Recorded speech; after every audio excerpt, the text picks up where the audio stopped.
This is just a video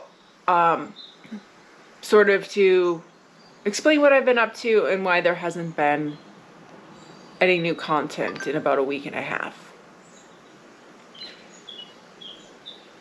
Thank you in advance for watching the video. Hi everyone.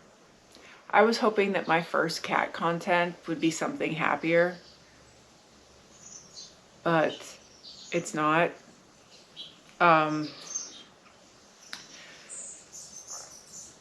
Some people on social media kind of know me as a quote-unquote crazy cat lady. I currently have 4 cats.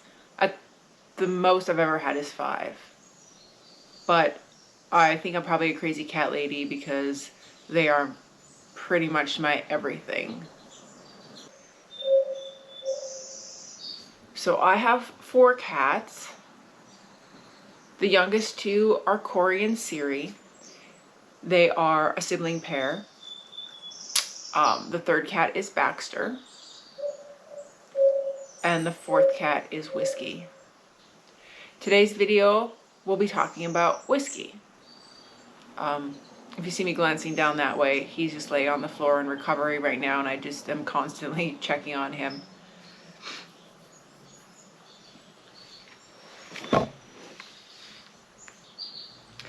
Whiskey just turned 6 years old recently. At least I think he turned 6 years old. Whiskey was discovered in an empty turkey shed in the middle of Minnesota the day after the coldest day that had been on record in modern history. I was in a shed that day for work with the person who was in charge of the building, and we heard this horrible screaming coming from the back of the shed. And I thought it might be a cat, so I called out kitty kitty, and this very freaked out cat made its way to the front of the building, hiding beneath a semi-truck. I scooped him up in my arms and I asked the guy, "Whose cat is this?" And he said he didn't know, and he didn't think it was anybody that he knew. So I said, "Well, he's mine now." And I put him in the footwell of my car on some winter jackets, and we shared lunch together that day of what little he could eat. He was starving to death and freezing to death and just skin and bones. I brought him home and segregated him from my other cats up in the bathroom, trying to nurse him to health throughout the whole weekend because the day I had found him was a Friday and I couldn't get him into the vet on that next day. So I just tried to keep him alive until that Monday. And so I took him to the vet, and that's where I found out that he has feline leukemia, which isn't a death sentence for cats necessarily, especially if their owners give them what they need. After I learned that he had feline leukemia, I cried and cried.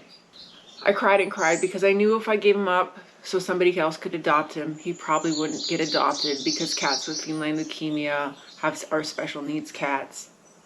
And I was scared to take him home to my own cats because I didn't want them to also catch feline leukemia. So the vet and I talked about it, and I got all of my other cats vaccinated, my 2 boys, Juniper and Hobbs, who've now passed from other issues. And he came home to live with me. And it's been about 4 years, 4.5 years, and he has been a wonderful cat. A little over a month ago, his appetite started to decrease, and it was only noticeable because he's the type of cat who likes to steal the food from all of his siblings' dishes before he goes to his own. And so that was noticeable. He also vomited a couple times, but it was very hot out, so I just thought that that might be part of it. His lack of appetite and the vomiting because of the extreme heat in the area. I made him an appointment anyway because he was due for his 6-month blood checkup, and everything was fine. He had actually increased levels of things in his blood that had recently been slightly low, and everything looked fine. But he continued to decrease his amount of food and lost interest in everything. I quickly made an appointment for the earliest day that I could, which was the Friday before 4th of July. and just tried to find anything that might encourage him to eat. The week before his appointment, he was interested in pork chops for my plate and some chicken, and I was hoping that that was a sign that he was getting his appetite back, but he never did. On the way to the vet that Friday, this past Friday, I noticed that his ear canal and inner ears had started to turn yellow. So that was jaundice, and that is caused from liver dysfunction. After a quick look over at the vet that day, it was determined that he should go immediately to the animal hospital. So on Friday, July 2nd, I admitted him to a local animal hospital about 45 miles away from home. And he spent 4th of July weekend there getting tests, getting an ultrasound, and getting additional tests. The ultrasound found enlarged lymph nodes, an abnormal spleen, and issues with his gallbladder. I authorized a spleen aspirate, which means they go in and they take a little portion of his spleen so that they can scan it. And that came back fine. The Saturday night the 3rd, a vet had called me, and she all but gave me no hope for a recovery for him. She was determined that it was cancer. So I spent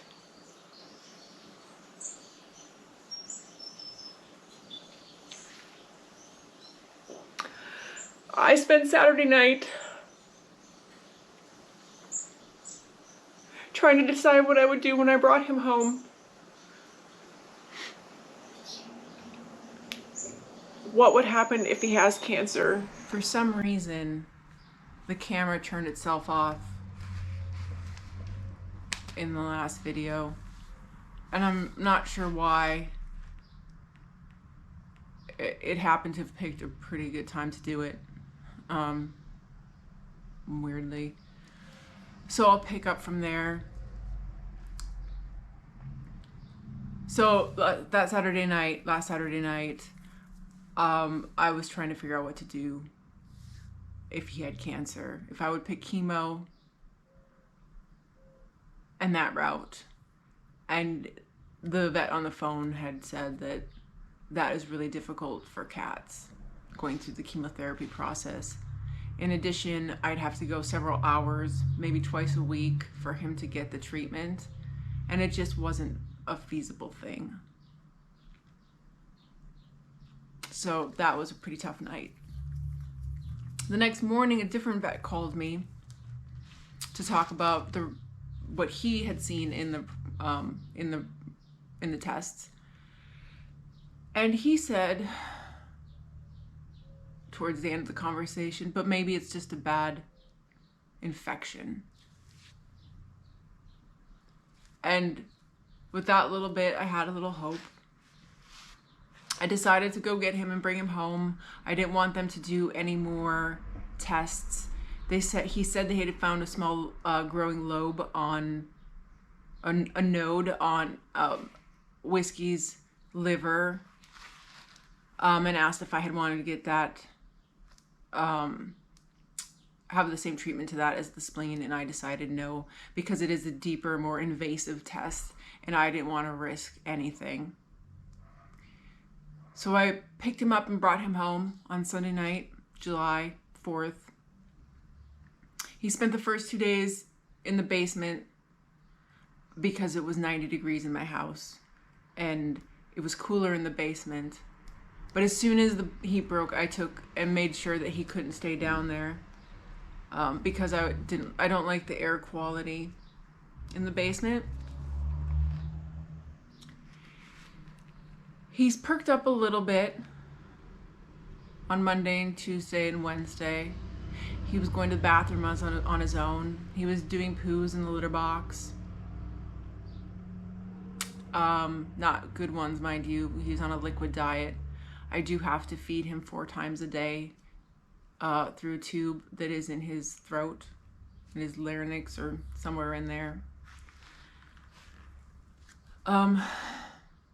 He had an appointment last night, and the vet said that I shouldn't lose hope. So I'm trying not to. I'm encouraged that he purred all the way through that vet appointment. He's a pretty happy cat. The vets at the hospital said he was a flirt. He loves to rub up against things when he's happy and healthy. Since he's been home in the last 24 hours, this morning he got out of his kitchen bed, because I have beds all over the house for him to lay in. And he rubbed up against my leg for the first time in weeks. Today, he got up on the sofa and sat in my lap more than once, sometimes without even being persuaded. He's drinking water. He's trying to clean himself. The vet, because when he was in the hospital, he had been being fed through his nose in a tube. It had crusted up and he was not able to breathe. Towards the end, it sounded like he was whistling like a bird out of his nose. So the vet cleaned out his nose and checked around the incision where his feeding tube is in, and that looks good. So I think that he might be okay for now. The key will be him starting to eat again. If he starts to eat again, it'll be a huge sign. While I've been editing this video, he licked at some food, and that was great, because anytime I've offered him food up until now, he's turned his head away because he was probably nauseous. So it's possible tomorrow he could start eating again, and that would be amazing, and a sign that he might get better. I'm really trying not to give up hope because he has feline leukemia. I have to accept the fact that he's not going to live as long as most other cats. But I want to thank everybody who's putting positive energy into the universe on Whiskey's behalf. Because with his medication and all my kisses and whispers of love in his ears and cooing and your positive energy, hopefully he can pull through this and I can get a couple more good years with him before I have to say goodbye.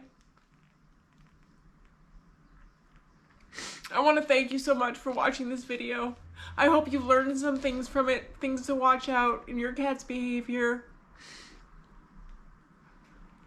Because cat illnesses can just blindside you. My last cat that died very, very suddenly.